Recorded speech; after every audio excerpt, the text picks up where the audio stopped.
go. I am Ms. Lindsay. I've been a massage therapist here in Louisville since 2017. I've been teaching at the Massage School Advanced Massage Therapeutics since 2018, assisting and teaching, and through COVID. So I got into this as I was growing up as a kid. My uncle was a chiropractor, and I saw him just do amazing things with people from structural issues to health issues, anything, mental health issues, physical health issues, really everything across the board. And I grew up just kind of being astonished, amazed, and intrigued by the work that he did. As a young, in my 20s, I got a job at Rainbow Blossom. That fueled more education and that world of healing. And when I thought it's time for me to make a decision on what I want to be when I grow up, chiropractic was naturally the way I wanted to go, but I had a family, a young family at that point, and there weren't any chiropractic schools in this area. I couldn't just pick up and move. So massage therapy is the path that I took. It didn't work out because I had a young child and sick, and I was young, overwhelmed, blah, blah, blah, all that stuff. So many years later, I ended up going back to school and reigniting my passion just for seeing everything that massage does. It's so simple how massage therapy, just laying your hands on a body, can have such profound effects in so many ways. It can be such a minimal effect, and it can be such a huge effect. So it's just been my passion, and I'm a researcher, and that's all I do. When I can't sleep at night, I'm pulling up my phone. Yep, I've got that blue light going at midnight like we're not supposed to have, but I've got something on my mind, and I want to figure it out. Kind of led me down this road before Erica ever even really contacted me in a certain kind of a way. So there's a modality, there's neuromuscular massage techniques out there, and it's just growing, phenomenally growing. There are practitioners, one, namely, his name is Gil Headley. If any of you guys want to go down that rabbit hole, he's been in cadaver dissection for quite a long time, teaching those classes, walking students through cadaver dissections. Now, usually they take all fascia, our connective tissues, they toss them aside. They take the nerves and they just kind of shove them aside to find organs and muscle tissue and all of that, what has been important stuff. But now he's got a whole nerve program that he's doing with his dissections. It's been going on for 2 weeks now. I think it's a 6-week-long project for him. Really cool stuff. So that could be a rabbit hole. So I'm now in this massage therapy field. I have seen clients in gyms. I spent several very good months in Performance Health and Wellness. I don't know if any of you go there. Yeah. Yep. Majority of everybody. Pretty much everyone. That's where we do rock study. Yep. Okay, so you spend time there also. I teach at the school, and I see my private clientele out of the School of Advanced Massage Therapeutics. I also see countless numbers of athletes down on campus. I've worked in chiropractic clinics, which is, again, probably one of the most rewarding experiences, because I just feel when it comes to the nervous system and that whole process that massage and chiropractic go hand in hand. So that's me. I'm married. I have 3 kids and 2 crazy dogs and a new fish. So that's me. Has anyone here ever had massage before? Yeah? Has anyone here had massage specific to your diagnosis? Would you like to share any? I've had great results. I actually she had a baby, so it's been some maternity leave. But I do 30 minutes every other week, specifically on my cervical area for my cervical dystonia. For me, that's my most painful diagnosis. I do have the tremor, but the bodily tremor for me doesn't cause pain. My cervical dystonia and my head tremor is what causes me most pain, so that's what I get worked on most. So for me, that's given me an extensive amount of relief, but unfortunately she's on maternity leave, and it's it's been a while, and I know, obviously, we live together, so he sees the pain that it's caused me, but I know that when I have those regular sections, the relief is immense. Yes. So that takes us to one of the main issues with Parkinson's is the lack of production of dopamine. That's key to what massage therapy does. When it takes your body down into a relaxed state, it increases the production of dopamine, it increases the production of serotonin, it increases the production of oxytocin, and decreases the production of cortisol, our stress hormone. You guys know all about all of this stuff by now, I'm sure. So increases all of the happy, forgiving, wellness hormones and neurotransmitters, decreases the stress, takes your stress down. We figured in life in general, nearly almost every condition you could possibly think of is exacerbated by stress, by those increased levels of cortisol. Hello? Hello. Welcome to the group. Yes, Jesse behind. Yeah, she's right there. Hello? Hi, Jessie. Yeah, we're both fine. You come over here. So long story short, it doesn't take a lot of case studies and research papers, and I'm going to need to hand that stuff out to you guys. Decreasing stress and increasing happy hormones is going to bring anybody on any scale back towards a level of relaxation. So what does that do? It can decrease tons of your symptoms. It can decrease tremors, dystonia, it can decrease your rigidity. It can enhance your gait, it can enhance balance, it can enhance any kind of postural issues. It can help improve postural issues rather.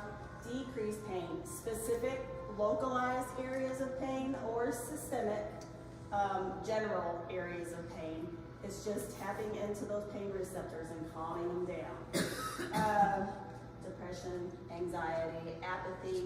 Actually, some of the very first studies on massage therapy, legit studies, were done on depression and anxiety in adolescent children, actually, with phenomenal results. The second big piece of research, and there's not a lot of research in massage therapy because there's not a lot of money to pay for alternative therapy research, but was done in waking and NICU babies with phenomenal results again. So that being said, big impact on mental health and gastrointestinal issues, especially constipation.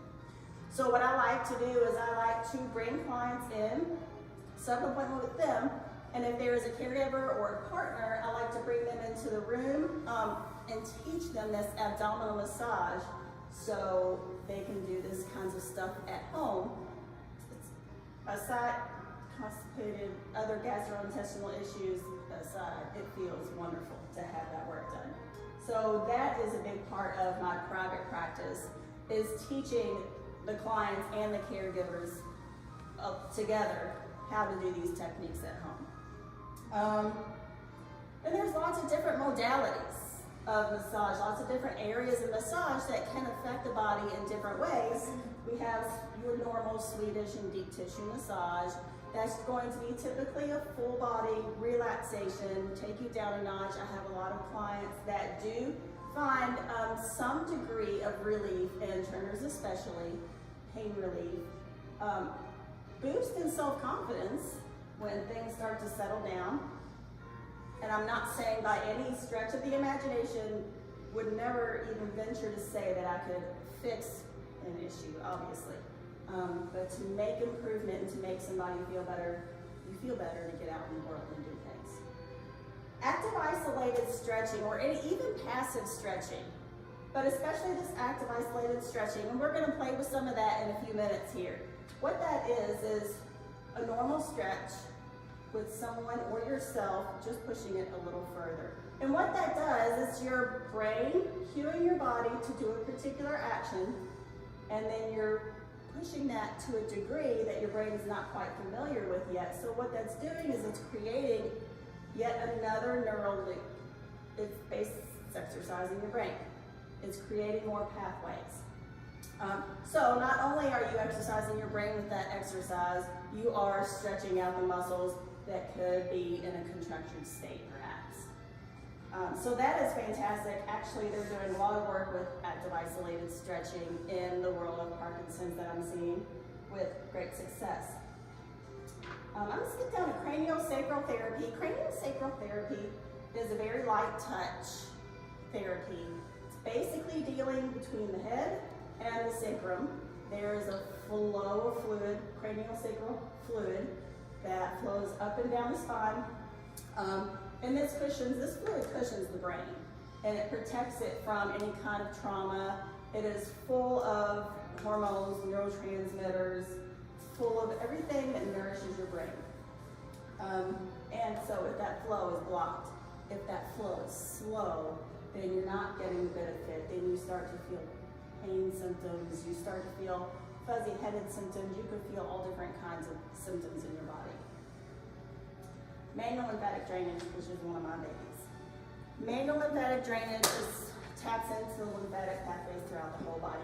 Usually you hear about manual lymphatic drainage if you're a breast cancer survivor, perhaps you've had a mastectomy or a lumpectomy or something like that, and you see the edema in the arms. That's probably the most common place you might have heard of that. There is a lymphatic system in the head. In the meninges, there's 3 layers of meningeal layers over the brain to protect the brain, and there's a lymphatic system with this lymphatic fluid all mixed up and intertwined in there. Again, cushioning your brain and protecting your brain and providing your brain and your body with nourishment, an excess of white blood cells, little lymphocytes, so we're fighting the immune system with that, which is huge. And I lost my train of thought. White blood cells. Oh, and the lymphatic system clears the body of waste. It's our garbage man, essentially. Takes the waste from the body, throws it through the lymph nodes cleans it out, pushes it back out into the body into bloodstream to be used and excreted. So when that's slow. When we have surgeries, because those little lymph vessels can't be repaired very well because they're so thread-like thin, we get a backup in that system, and that nourishment can't reach our bodies, and our bodies can't detoxify properly. So, manual lymphatic drainage, especially head, face, and neck, would be a fantastic resource for you guys. Again, a very, very light touch approach.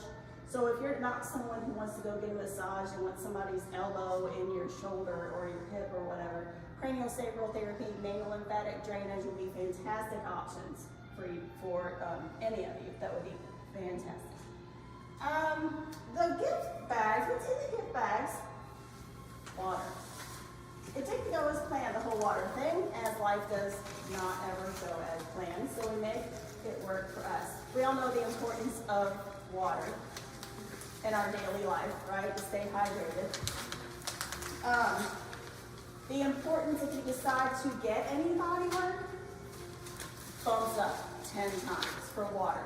You're increasing your circulation, you're increasing fluid output after a massage, especially when you're tapping into that lymphatic system. If you get a lymphatic massage, you're going to be going to the bathroom a lot that day. So water, if you do get any body work, if you choose to get any body work, is so important to come in hydrated and leave and complete your hydration for the rest of the day. That being said, I don't mean go and chug 10 of these bottles before bedtime. A consistent flow of fluid into your system is what that is about.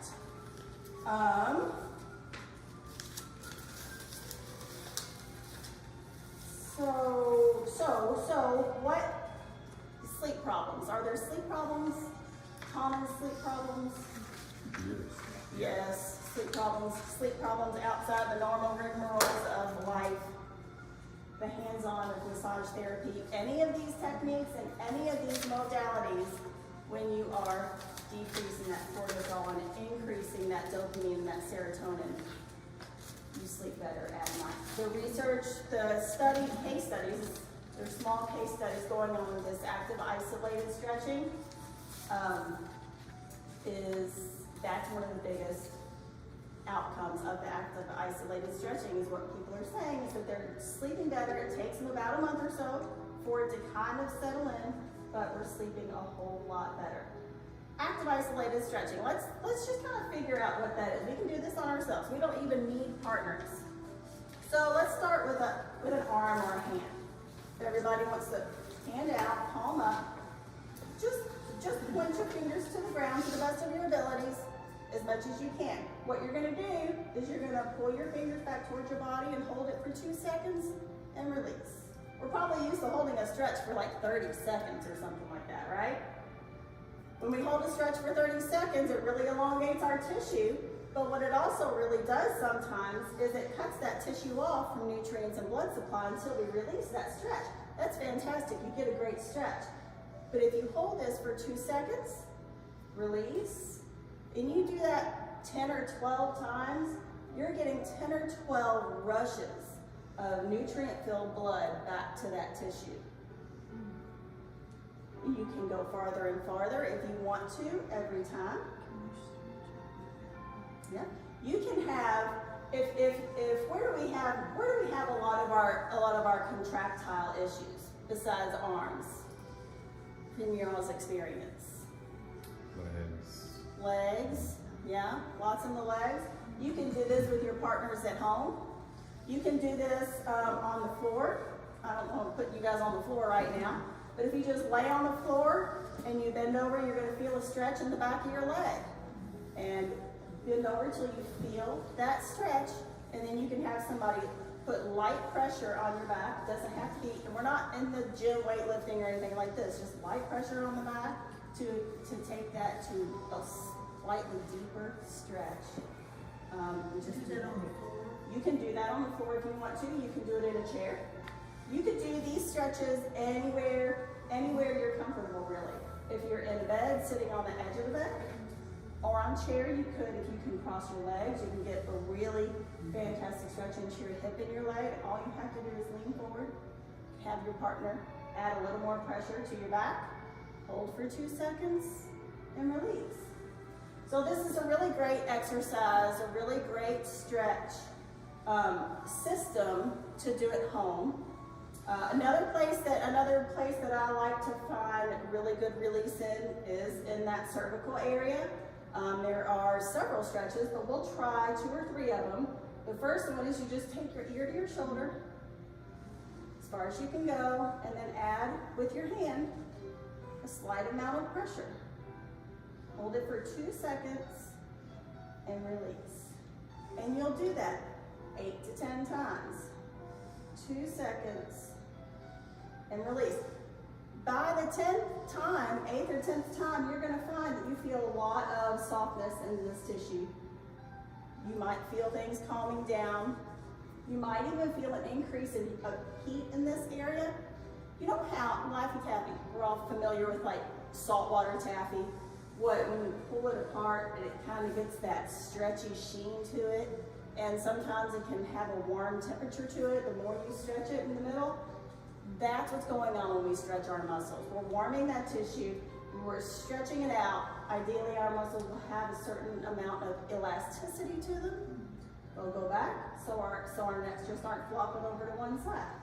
But when you stretch that tissue out, you're gonna release all that tension and increase the blood flow, increasing nutrition. I have a stupid question. No, Would no. you ever be able to get your beard down to your shoulder? I would imagine so. I feel like in the world that we live in, nobody can naturally. I would imagine so, though, if you kept working at it. Would you want to, though? Maybe not. Just because our muscles hold our structure and stabilize our body. So when we're thinking about stretching, that brought up a good point in my head. When we're thinking about stretching, we want to make sure that we are working on the muscle that we're trying, or the tissue that we're trying to stretch. A lot of people will do this because they want to feel like they're succeeding in what's going on. So bringing your shoulder up in this particular instance, would be contracting that tissue. You just want to keep the shoulder down. Another good stretch is forward neck stretches. So all you would do is tuck your chin, look down, add a little pressure to the back of your head. That's going to do a few things. Again, 2 seconds, 8 to 10 to 12 times. What that's going to do is elongate the tissue, or relax the tissue. It's going to help to open up this cervical spine a little bit.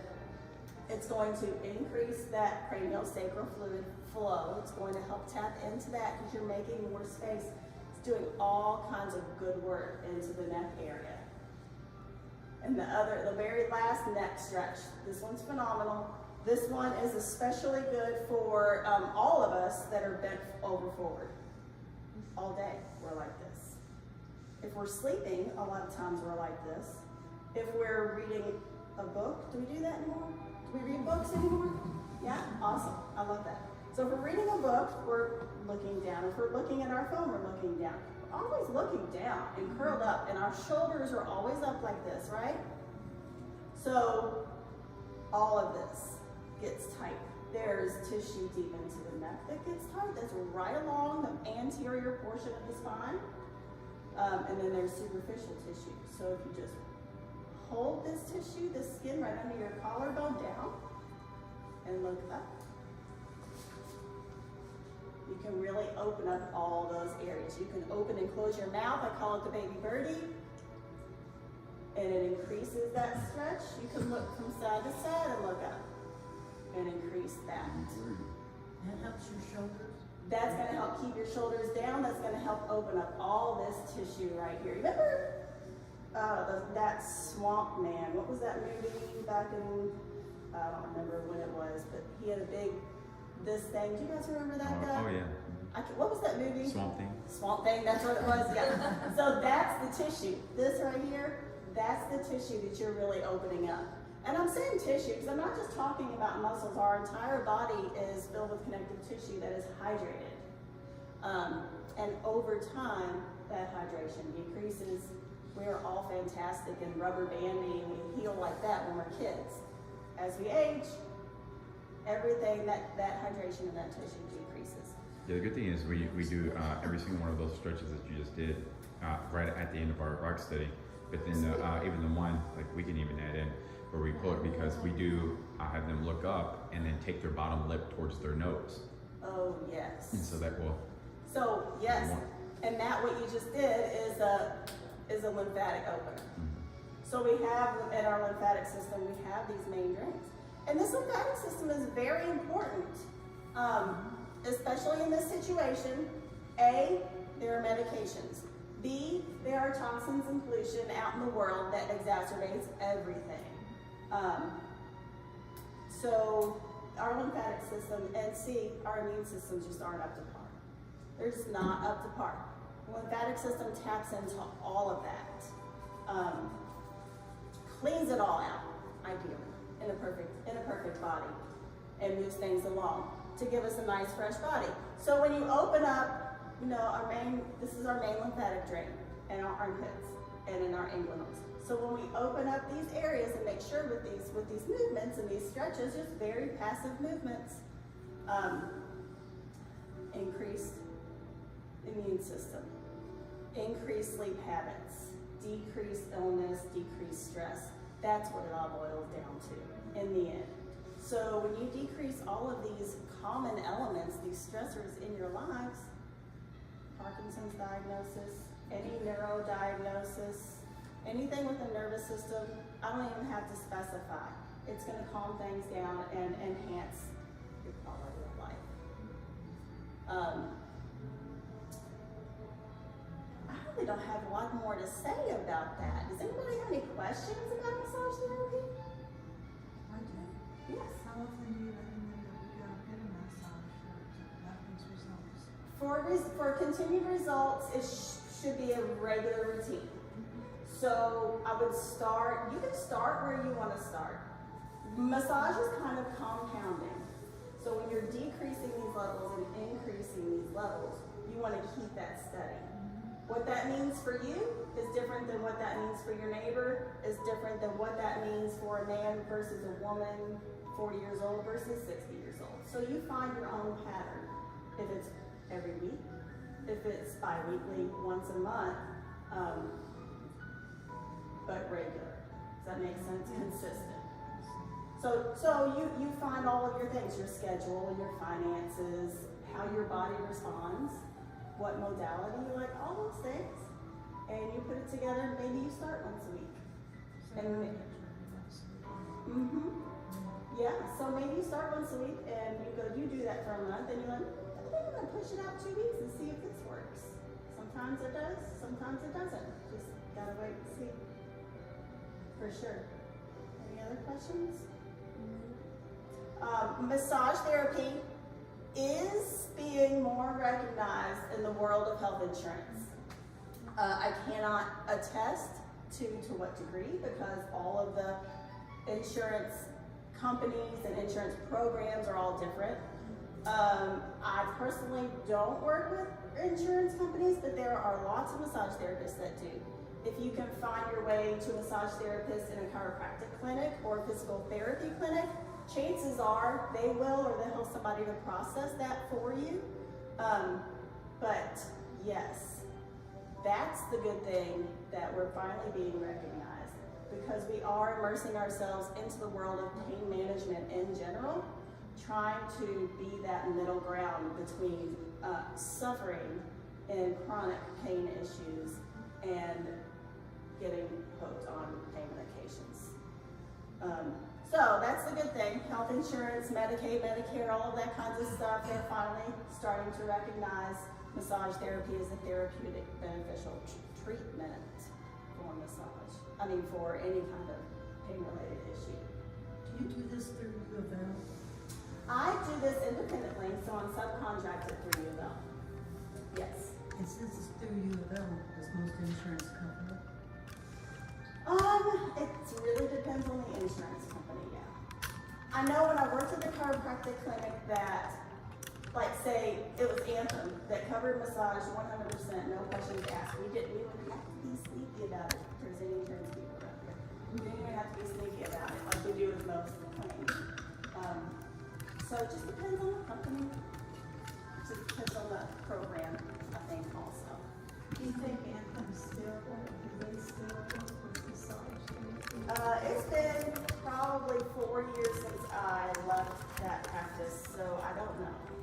I don't see why not. I think, Yeah, it is. I think too, probably it would be the way your doctor wrote it up would have a big part Yeah. in it as to whether they would cover it or not. You need a doctor's order. Yeah. Yeah, well, a lot of times it's where the physical therapy office or even chiropractic office can come into play, and because they have so many different codes, that they can write it up as just a therapy session without having to say massage therapy or physical therapy or occupational therapy. It's just therapy. So. Absolutely. Get sneaky about it.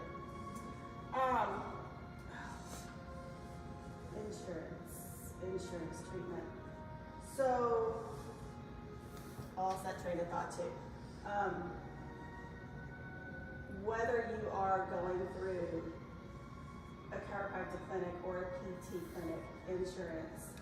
Oh, that being said, so yes, doctors can write a prescription now for massage therapy. I think this is going to be new to them, and it has to do with some sales tax laws that just came about. But it's going to be new for them, but what it's going to do is going to open their eyes to the benefits of massage. Because we're going to tell them as patients, can you please write me a prescription for massage therapy so I can be exempt from the sales tax, whatever. And they're going to be like, why? And you're going to tell them, and they're going to say, really? When I would go to a chiropractic, the insurance would cover if I was in an acute stage rather than a chronic stage. If I'm just going because that's what I do every week or every couple of weeks, then they wouldn't cover that. But if I had an acute onset episode, then it would. That's how it is. Let's see.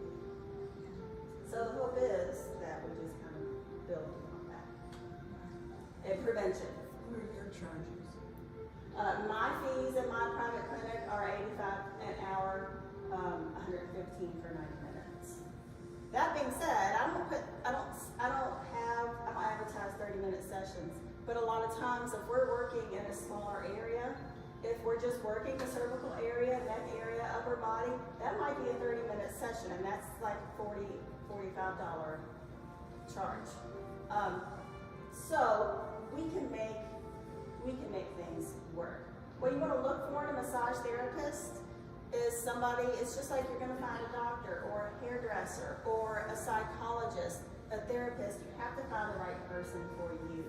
You want to find someone who can work with your schedules. You want to find someone who is willing to work with an entire healthcare team. You guys are going to have a whole wellness team around you, a whole support system. You want to find a therapist who is familiar with working with a team, who are familiar with the different avenues that you guys are pulling your wellness practices from. Somebody who's familiar with the medications that you're on and the processes of these issues. So there's going to need to be communication, perhaps, between your massage therapist, between your general practitioner, between your neuro person. All of these people are going to want to work as a team. Your massage therapist doesn't want to lay their hands on you without knowing, or at least having their hands on, having had communication with your entire wellness team, your support system. So you want to make sure you find somebody who is certified in whatever modalities that you want to take part in. If you want to get some manual lymphatic drainage, you don't want somebody who just watched a video on YouTube. You want somebody who's been pretty extensively trained in that particular area. Absolutely. Do you ever do Reiki?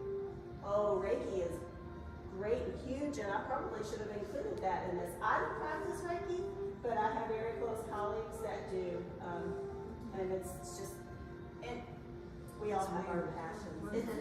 It's way out of the box for a lot of people, and it's just something that you have to be willing to accept and put a certain level of belief in. Yes, you have to be very open. And when we're dealing with chronic issues, it's time to open our minds to whatever the world has to offer us, right? I was just having a discussion with somebody. They were a chiropractor was putting some information out into the world, and this person was like, "You are absolutely wrong." And I had a discussion with them that if you're in this world of wellness and body work that is ever changing and ever evolving, you have to have an open mind, whether you think they're wrong or right. Be willing to take in the information, put it together in your process what you believe, because if you don't believe, then it may not have any results, no matter how effective it is.